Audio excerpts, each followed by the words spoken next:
Hello, everyone. Welcome to another podcast. Just before we start, I've got a quick disclaimer to make. I'm a data and AI expert. I live in the UK. I am, really very fascinated about achievements what the Middle East have achieved over the last 3 decades, especially in the construction domain and also the tourism domain as well. And the most important part is taking people out of poverty and becoming one of the most amazing, strongest economies. I am personally exploring how the Middle East is now going to shape up to the advancements in the technology space, in particular, data, AI, and quantum space, which is also shaping up very nicely. I'm excited about Qatar in particular. I've been there a couple of times. But today, I'm very fortunate to have our amazing guest here, Nour Al-Jabali, who has also moved to Qatar recently, and she's a founder of 88 Smart Chain in Qatar. I will not try to steal the show from her. It's all about her, what she's doing. I would like to understand her ambitions in life and maybe learn something from her journey as well that could add value to my journey of moving to the Middle East. Noor, welcome to the show. How are you doing today? Thank you, Masood. Thank you for having me and the amazing introduction. I'm doing well. I'm very excited about sharing my experience with you, and everyone is considering to move to GCC and in particular Qatar, and share my experience, the learning journey, and all of the tips and tricks we can call it now. Yes, it's been a short period, but I think I've learned a lot. So yeah, I'm very excited. Yeah, Thank you for having me. Yeah. amazing, amazing. The pleasure is all mine. Let's start with trying to understand a little bit more about yourself. Where you grew up, and kind of people around you. What would they say about yourself if you have to pick 3 words? What your friends and family would describe who is Noor. I mean, that will be really interesting to understand. About yourself a little bit. Of course. So as you said, my name is Nour Al Jabali. I'm a founder of 88 Smart Chain. I born and raised in Jordan. However, the last 15 years of my life before moving to Qatar was in Sydney, Australia. I was fortunate to expand, first of all, my engineering degree in Jordan and expanded with data science and artificial intelligence in UTS in Sydney. Just because I love data and analyzing things, that's the data science. Why I choose the data science and AI at that time. And my friends always saying a bit crazy but ambitious person. I'm very dedicated and soft-hearted. Like we can say that the most common things. They said a lot of things, but this is the most common 3 things they would say about me. Right. I mean, Um, it's just good to know. I mean, it's always good to be a likable individual. So sorry for cutting you out. oh yeah, good. Oh yeah, that's kind of the background of me where I grew up and most of my career was in Australia, as I said. Yeah, that's a Yeah, little bit about me. yeah. I mean, that's good to know. It's good to see your journey. From Jordan. Getting your teenagers in Jordan, growing up in a really warm country with multicultural and society, plus getting educated in Jordan as well, and then moving to Australia. The opposite end of the world. And working in data and AI, which I'm very passionate about myself. So, I mean, I would be very, interested to understand, before you were moving to Qatar, what was your life like in Australia, for example? And can you also take us back to a moment where you also considered moving to Qatar because you seems to be quite well settled, doing amazing in AI space in Australia, and then all about, oh, let's move to Qatar. There must be something more to it. We're really really keen to understand that part. Yeah, my life in Australia was like kind of as you say, as you described, as settled. I was working as a data scientist, and then I moved in supply chain space, if you want. And we took I was like the first person who was looking after the innovation for Martin Brower and McDonald's, which is the McDonald's supply chain in Australia and New Zealand. I was leading the transformation from like the restaurants is calling and placing the order where we leverage the data and AI and we will deliver it to them when they need it. So I was leading that. I'm a single one with two boys, amazing boys. And what my life was settled, career, life, and it's like almost all my adulthood, like you can say it in Australia. I have my community, I have my life, but it's never is enough. Like I led that transformation. I saw the huge impact of the data and how you can transfer such a complex industry, such a supply chain, and you are sitting in between the three companies that providing the system, and then like you have the business like a huge supply, a huge chain in the world, like the biggest chains in the world, which is McDonald's and their supply chain, and that passionate and then it's become more stable, and like you done the whole transformation. It's life subtle. And then I just like since I love challenges and passionate, I went to Web Summit before, like in Qatar 2024, and I fall in love in the city, and I felt like this is the best place to apply my expertise, and everything I saw it amazing in Australia, and that's where it started. And that's Amazing, all before moving to like Qatar for good. Okay, so that's good to know. I mean, so basically, so you were already an expert in supply chain management, plus your key specialty, if I'm not wrong, is in food and beverage industry, and is that right? And you know, I would like to understand a bit more about your startup 88 Smart Chain, because it also sounds like, you know, it's pretty much in the same space. So do you think that, you know, having that experience in Australia in this industry, when you move to Qatar, those industries work the same way, or do you find any differences around setting up a startup in a different geography? Still, you know, your background was helpful, or was it you have to learn a lot of new things, you know, culturally, and how this region works in the supply chain itself? Okay, well, we'll start about the industry by itself. When you were talking about the supply chain industry and data, how it's like both combined and optimize the work for the supply chain by using the data and AI, right? That is like opening eye, because my expertise is looking after the like demand and the forecasting and planning. So you see everything in the horizon and what's gonna happen, and how we're gonna handle things when it's happened, after the things you cannot predict, right? So how you gonna handle it? Like this is how data can kind of elevate supply chain and make it instead of just like warehouses, logistics, all of that, to we are part of every decision in each and individual companies, like in financial, in finance, in marketing. We are now, as a supply chain, it's part of that, from the demand planning and the planning in general, right? So as an industry, it won't be that different, especially like in Australia. Every street, the demand in every street is different than the other. The behavior of the demand is, so you have like, so everything, all things that impacting, or the factors that would impacting on the demand and the supply chain and the business at the end, and all of that. So it won't be that different.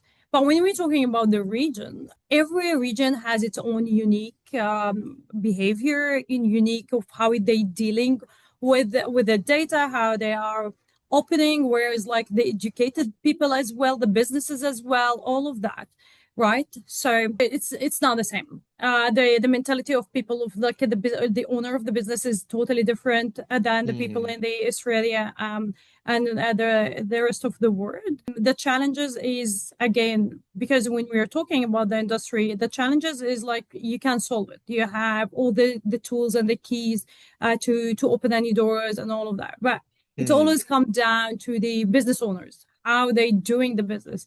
You need to educate people about the new innovation. So when I start the company and the idea, I have to teach people how we gonna elevate the data, and it's like how we gonna use a solution, not a tool, in that space. So it's mainly educate them about the new solution. Of course, the challenges will be different, not only in that space, as well as for example, the GCC, they import 90% of a product from outside, right? So it depends, it's different. But now with the data and how we use the data, how the AI make it life a bit easier, how we analytic the data, how we make it useful, not just like stack all the data, and make it like data driven, like a decision based on data driven. That's make it easier. The biggest again the challenges is like educating people where the rest of the world, how we can implement that and gaining their trust. And this is one of the huge thing. Is in the Arab world, or in general, not only in the GCC, you have to gain their respect. They confident with you. They know you are known, you are well known. Like, we can trust you before we trust your product, right? So that's the difference, if we can say that. So there is a lot of education that you had to do around your product, what you do. Then it's also about building trust and relationship by extensive networking. So it's basically what you're suggesting is that it's people to people business over there, which is a little different to what we do in the UK, because in the UK, what I've noticed that we don't really care too much about who's selling the product. We are more interested in what the product is, what the maturity of the product is, and how the product can solve our problems. But in the Middle East, it seems like it's more like one-on-one relationship. So it's quite interesting to know. Yeah. Right. Okay. I'm trying to understand now your life in Qatar so far. You've talked about your past, your journey, all the way landing into Qatar, your experiences in the start of that you're building. Sounds really amazing. So tell me, about, when you first landed in Qatar, what was your first impression? You said you came to Web Summit, but that would be all, inside a room in air-conditioned area, but now you're in Qatar. So tell me about the weather, your first impression of the country, and what surprised you most about living here? How is your life about living in Qatar as an individual? Okay, so as you say, it is like when I landed first time during Web Summit, I felt home. Because I not fed up, just like Sydney is a huge city. You wanted something more smaller, more contained, more than anything else. More than anything else, like you wanna I felt it like I wanted something more smaller, more like it's hard to explain it. Yes, and like, because I'm an expert in demand, when I saw the problems that I saw, like the problem in the F&B, especially in the restaurants and the cafe, while I'm visiting for 10 days during Web Summit, I noticed the need of my solution, which is the planning for the supply chain, how we make it more available, and and the huge waste in the country for such a small country. Exactly, like, you're an expert. You will point, you put your finger on the problems that they are facing, and the solution, because, as I said, I witnessed the change from the manual to leveraging the data and machine learning and AI. But when I moved to Qatar, I moved without, if we can say it, without MVP that's ready and tested in Australia. Okay. So I faced two problems. Like, I need to be known and trusted by the market, by the people, all of that. And also I need to prove that the solution is working in a country that is still not that adapt, or industry not that adapt to the technology Yeah. or the solution. So I faced two challenges in that. Sorry, I was like, okay, I need to make people know me and trust me, I'm worthy and all of that, and then like make it to try it and prove my the solution, how it's like the outcome. Even if, as I said, the solution where it's born is like it's proven, and I thought that's enough, but at the end of the day, it's not enough. So if I wanna, and this is the advice I'm giving to all the people, founders, they're reaching out to me, especially because I'm coming from Australia to the Yeah. GCC area. It's like the first advice is saying build your own idea solution in your home country that you are surrounded with your community, with your friends, with your family, all of that. People, they already know you. Test it, prove it, and then it's gonna be way easier to move to Qatar, right? Right. And that's the first and like the biggest advice I would highlight that I wouldn't like. I cannot stress enough on this point.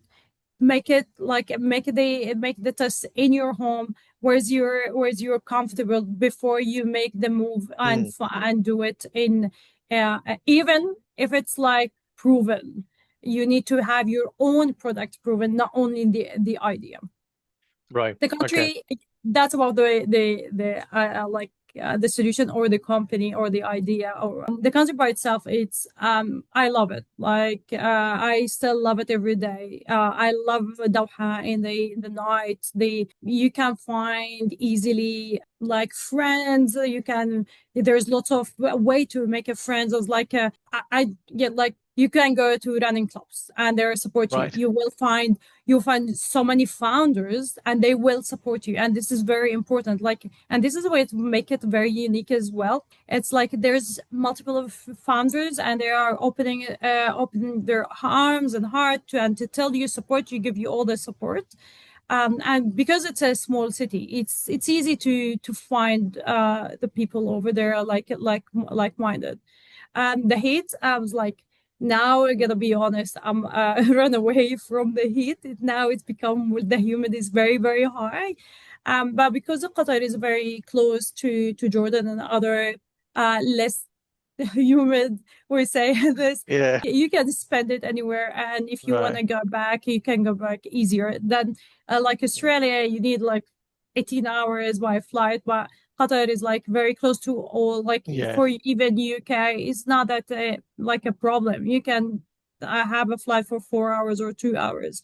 Yeah. Um, so yeah, I enjoy it. There is like a lifestyle is amazing in Qatar. It's very easy, very convenient.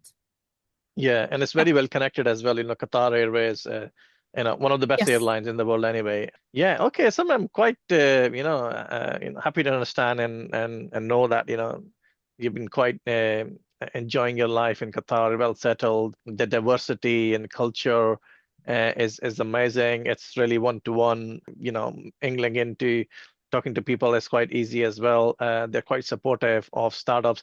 And one most important point that you made, that really excites me is that, when you are thinking about an idea, don't think of an idea and come to Qatar, develop an MVP that is close to production or really works, that you can ship it to the customer before you think about moving to Qatar. So make sure you've done your homework. So that's something I think that will really be very helpful to myself and obviously other founders or future founders are thinking about coming to Qatar. So very grateful for insights. I think I'd like to move into the human sides of entrepreneurships. I know moving to a different Before, country. Yeah, sorry to sorry. get interrupt you in here. Adding Sure. to your point, and always like Qatar have number of an accelerator and an incubator.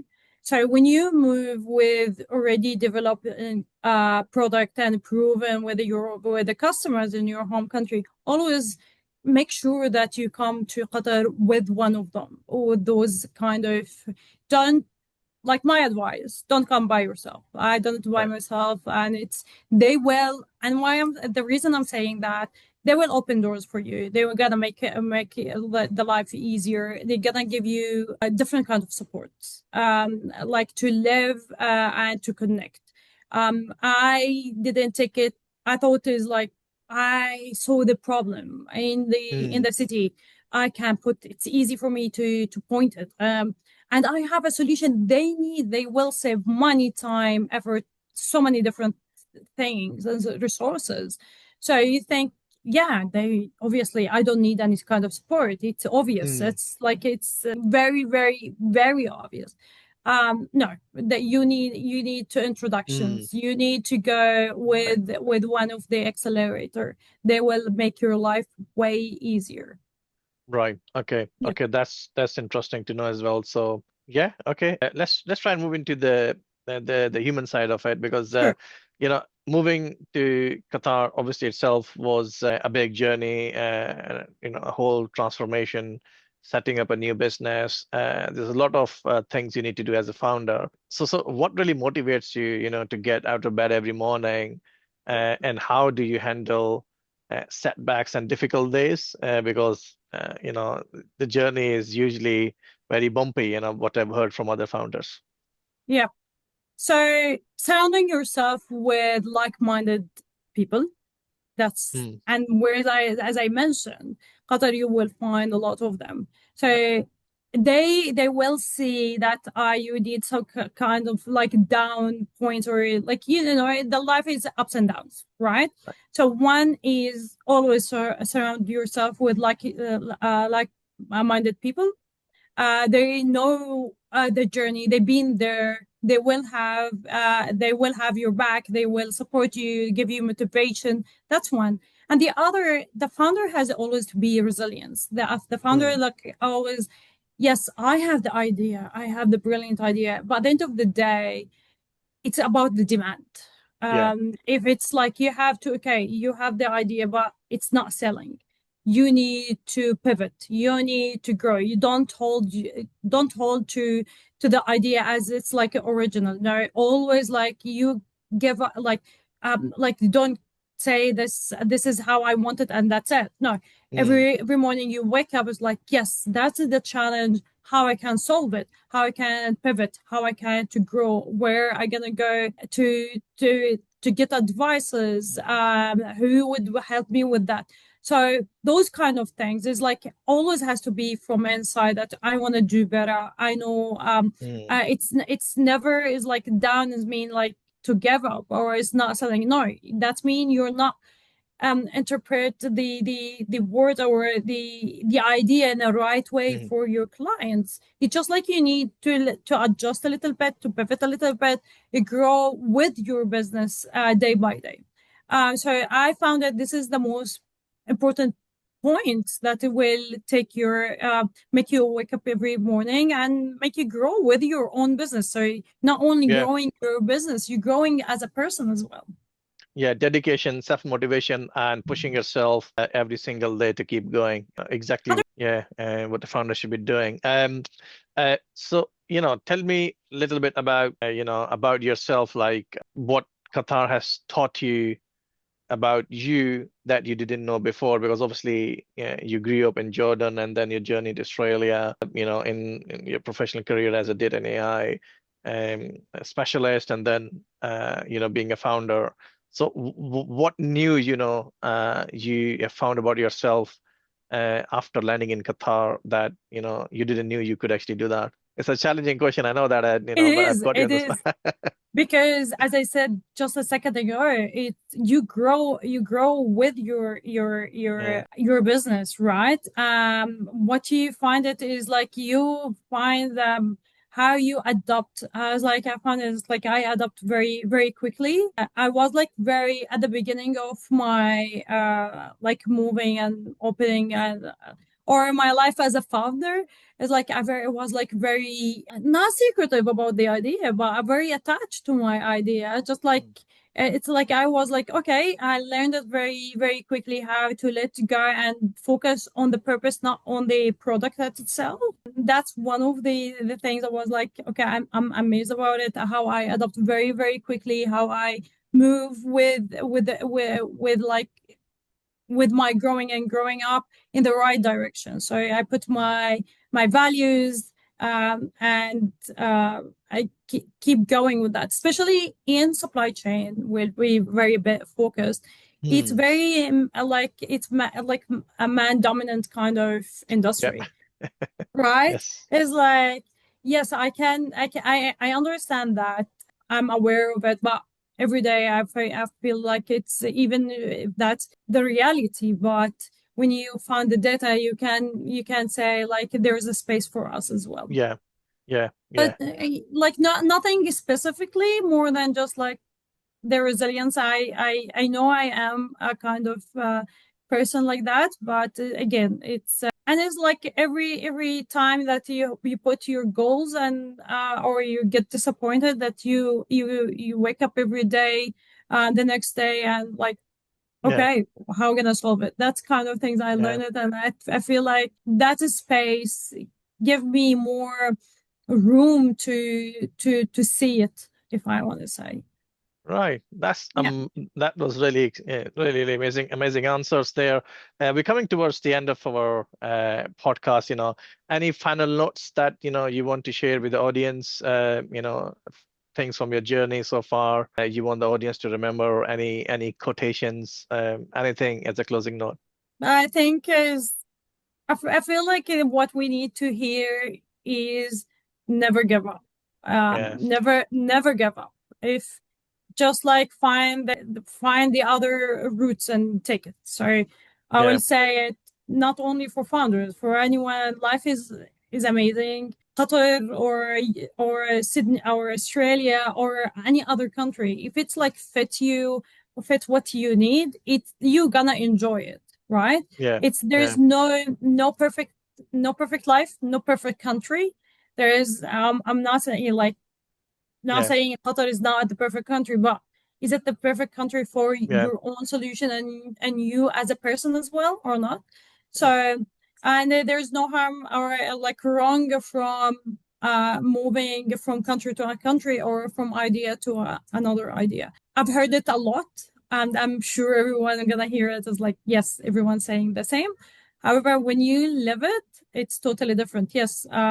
And the other thing, don't hesitate to ask for help or Right. an Okay. opinion. Yeah, Yeah. Yeah. Don't give up. Failure is just the beginning. Keep carrying on, keep moving on. As long as there is the motivation there, success will knock on your door. And in Qatar, don't be shy of asking for help. And this is what exactly I did when I reached out to you when trying to understand the landscape. With that yeah. note, really appreciate, Noor. Thank you very much for your time. Thanks for joining us on Sunday, which is a weekend here in the UK, but it's a work day for you. But really glad we chatted and recorded this podcast. So for my audience, until next time, we'll have another amazing guest and see you then. Thank you very much. Thank you. So I